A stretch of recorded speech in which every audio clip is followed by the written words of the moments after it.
if momentum is a thing, how do you guys capitalize on what happened over the weekend on this road trip? I just think we take the experience from it and just use it, mature from it, realize that we're starting to take some steps here. I think it was definitely a positive step in the right direction, and every game's a new game. We're going into a couple of really tough buildings on a back-to-back, and we're looking forward to the next challenge. How much does that, no matter what happens the rest of the season, and you look at it in whole, how much does that become a lifetime memory that stands out as such a unique day, unique event? Yeah, that one's going to stick with me for sure. Just the whole, I'd say 3 days, obviously playing that game on Thursday, and then everything over the weekend from, the practice to the family skate to, having some fun before the game with the outfits, to the whole experience, to how the game went, to the snow, just like everything was, couldn't have been better. You went all out with your outfit. What made you put on, where'd you get rec specs?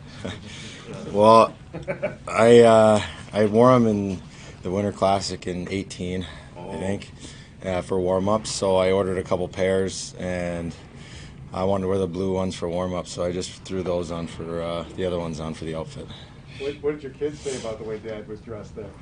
They were laughing. I sent them a picture on the way, and they were wondering what the heck was going on. But. So what was the genesis of the Flint Tropics?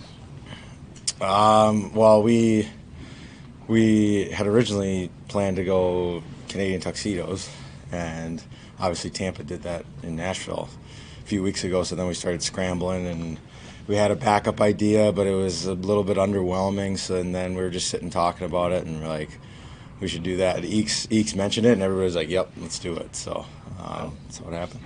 Good. How did you guys get those uniforms on such short notice? Eeks ordered them, and just, so that's why, they were kind of everywhere. Perfect world, we would have loved to get all of our own numbers, but we just ordered whatever we could find. What do you think of just the reaction and social media blew up about it? You never really know what the reaction's going to be, but it was pretty wild.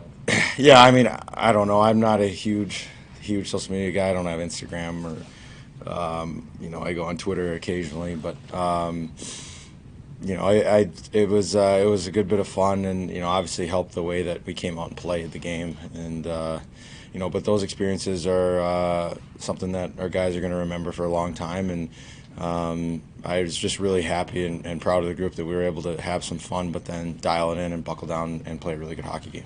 Fans really like seeing Dylan outside the rink as the game kind of ended there, sticking around. What would that mean to you?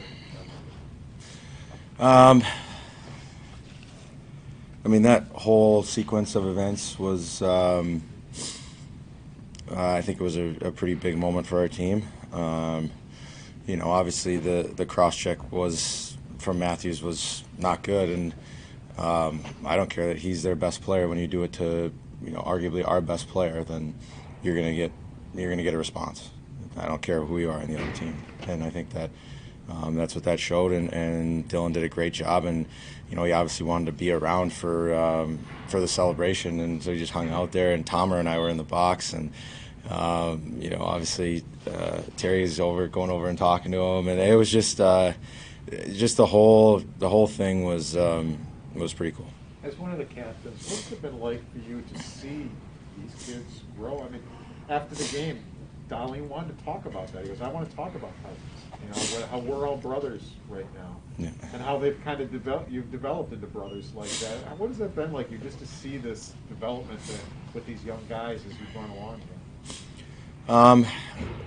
It's been awesome to see, but it's something that can't be faked, and it's something that has to happen when it's supposed to. It's not like you can force that. It's like you're going to force guys to go hang out together, do things together, and it's just, it's something that's happened very organically and naturally, and that's what I'm most proud of as one of the leaders on the team is that you don't have to do it. You don't have to try. You don't try to do that stuff. That stuff just happens through the people that you have in the room and how much people care. It's like today we're practicing. We had a day off, and a couple guys that haven't played that much are down there doing one-on-ones, and then all the next thing you know, we got 15 guys down there doing one-on-ones against each other because we love the game and we just want to play and we want to be better. And I think that says a lot about our group. But in saying that, we still have a long way to go. This isn't a finished product by any means, and we're going to have to continue to take steps throughout the rest of this year and over the next few. What did you think of having Zemgus today and the band is kind of back together with your line at the start of the year? Yeah, it's great. I always know what he's going to do, and he's such an important part of our group, and he brings so much energy and compete. And I like looking over on the left side, knowing that he's there, and it was just great to have him back. Hey, you mentioned about Terry. I mean, when you think of outdoor games, it's a different element, different environment. Weird things can happen. I mean, I suppose the owner being able to talk to a player at the end of a game, during a game, is something interesting you'll always remember, but just kind of makes things are different in an outdoor game. What did you think when you saw that? Well, it's just great to have him and Kim around, and they spent a lot of time with us. They were on the bus with us, when we went to the game, and we're playing this song we're playing "Love Me Sexy" on the bus, and they're loving it. And they're obviously, they own the team, but they're part of our group, and we know how much that they care about our team. And I'm walking off the ice for warm-ups, and I see Gary Bettman and Bill Daly, and they're standing next to Terry. Like, that's obviously something that you don't see every day, and so it's just awesome to have them around, and showing them what we have with our group here. Is what you're building, can that withstand a few departures, a few arrivals? Because obviously you've got to have it. Well, it has to, but Yeah. that's something that is a natural step of growing up, of becoming a team. Is you got to learn also that this is a business, and that there's a lot of tough decisions that are going to be made, and you have to learn how to interact with different people that are going to come in, and figure out your team dynamics when people depart too. So that's something that is laid in the foundation of the guys that are going to be here. Is you want people to be able to come in and step in seamlessly and be able to feel comfortable in being completely themselves. This bond that you guys have right now, is it different than any other pool team that you've been a part of?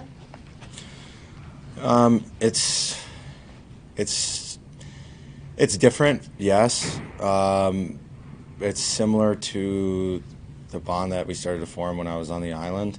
When I went there, our team was turning over. We had a lot of veteran guys, and we had a lot of young guys that started to come into the mix, and a lot of us grew up together there. And I look out and I see, Dylan and Rasmus and Henry and Krebsy and all of our young players, and it reminds me a lot of when I was their age, and we started to form this bond. And you have to have a right group of veterans to mix in that, and show the guys how to do it correctly. But definitely reminds me of that. But it's obviously a completely different set of guys, and but it's forming for sure.